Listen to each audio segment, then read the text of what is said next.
यश news की सारी खबरें आप तक। सर सबसे अपना नाम बताएं। मेरा नाम एडवोकेट मिलन वर्मा है और मैं आप सबके सामने एक आयुर विजिलेंस लेकर एक सोशल संस्था में आपके सामने लेकर आ रहा हूँ, जिसमें आयुर्वेद पर जो नकली डॉक्टर, नकली हकीम, वैद्य जो हमारे लोगों के देश के साथ जो ठगी कर रहे हैं, उसको रोकने के लिए मैं आप सबके सामने आया हूँ। आज का जो प्रेस कॉन्फ्रेंस था, क्या था मुद्दा, किन किन मुद्दे को लेकर आपने किया? आज का जो मुद्दा था, एक सेक्सुअल जो टॉपिक होता है वो हम कभी भी किसी जो भी सेक्सुअल प्रॉब्लम हो जाती है, किसी भी चीज़ पे हम प्रॉब्लम को नहीं शेयर कर पाते।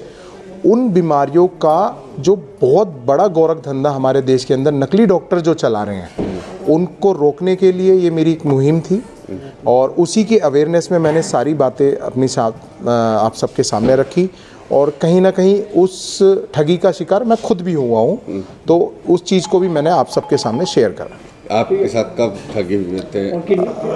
कब हुआ? मेरे साथ जो ठगी हुई, डॉक्टर हेल्थ करके कंपनी है और उसमें डॉक्टर हिमांशु धवन है।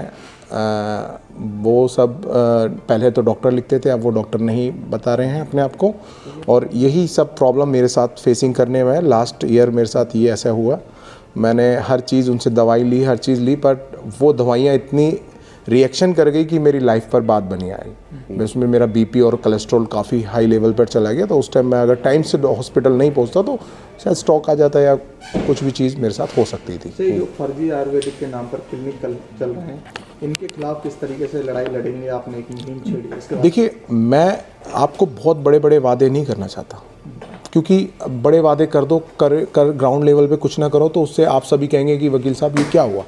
मैं वो चाहता हूँ कि जिन लोगों के साथ ठगी हुई है ना, कम से कम इनके खिलाफ एक कंप्लेंट तो लिख दें थाने में। अगर कोई थानेदार उनकी कंप्लेंट नहीं लेता तो वो भी मैं, उसका उपाय भी मेरे पास है कि उस कंप्लेंट को कैसे रिसीव कराना है। एक्शन कोर्ट हमेशा लेगी। अगर आपकी कंप्लेंट रिसीव हुई, उस थानेदार को उस पर एक्शन लेना ही पड़ेगा। और उस चीज़ को अवेयरनेस के लिए, या किसी के साथ ऐसा कुछ हो गया है कि किसी की डेथ हो गई है इन केसेस में, तो उसके परिवार को सफ़र करना पड़ा, कम से कम उसकी एक लीगल एड हम उसको दे दें, एक कम से कम उसके लिए सिविल सूट तैयार कर दें कि कम से कम जो नए ये जो झोला छाप डॉक्टर, नकली डॉक्टर करके अपने करोड़ों रुपए का धंधा चला रहे हैं, तो उसके कम से कम शटर तो बंद हो जाए। मैंने आज आपके सामने सारी दवाइयाँ रखी। अगर आप इन दवाइयों की कॉस्टिंग अगर कुछ भी देखेंगे, देखिए सब भस्म है, कोई कुछ है, कोई कुछ है, क्योंकि 5,000 रुपये की दवाई है सर।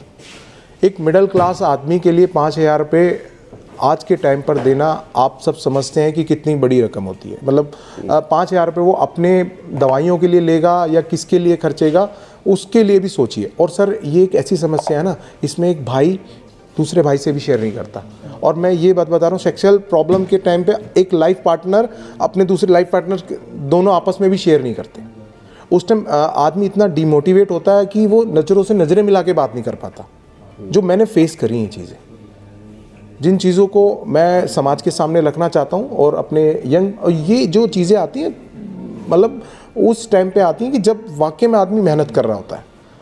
अगर उसके साथ एक चीज़ ऐसा डिप्रेशन या उसके साथ कोई हादसा हो जाता है तो वो उस चीज़ को सोच जाता है।